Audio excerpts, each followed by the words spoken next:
Hello, my name's Dan Chandler. I'm a family law associate at Robinson and Henry. Often at the beginning of a divorce case, we are asked, how quickly can I get divorced? And the short answer to that question is, it depends.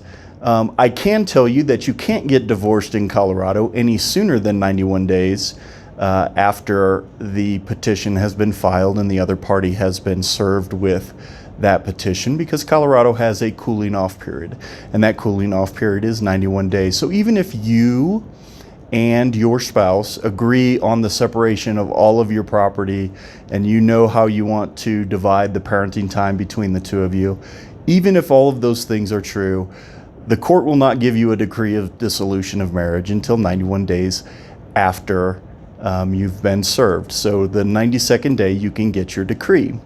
And so what other factors could play a part in how long it takes to get a divorce? Well, if you don't agree on all the issues, then it could take longer. There are things like mediation and temporary orders and final orders, and all of those things are subject to the court's calendar. And so the court gets a big say in how long it takes to get a divorce decree. The more cooperative you are and the more that the two of you agree on how to finalize your marriage, the faster it can happen. If we need to go to the court, then we're at the mercy of the court. But one of the biggest things that is going to determine how quickly we can get this done, and really at the beginning of a case, it's one of the things that is going to prevent us from really doing anything meaningful, is financial disclosures.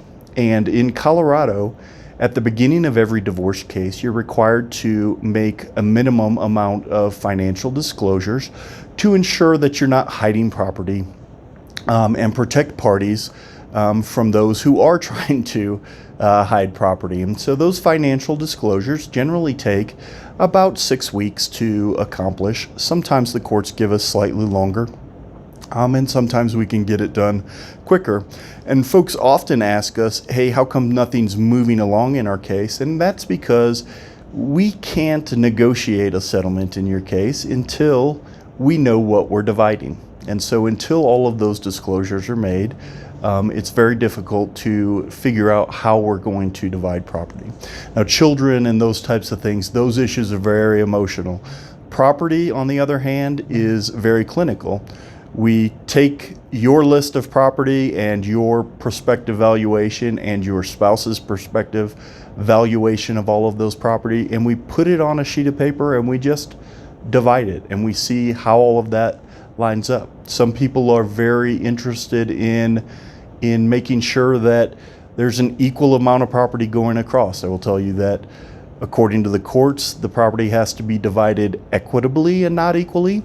But we will start from an equal position, and then people can make arguments about why they might want to get a larger share due to their contributions, or believe that the other party should have a less share because they haven't contributed to the acquisition of that property.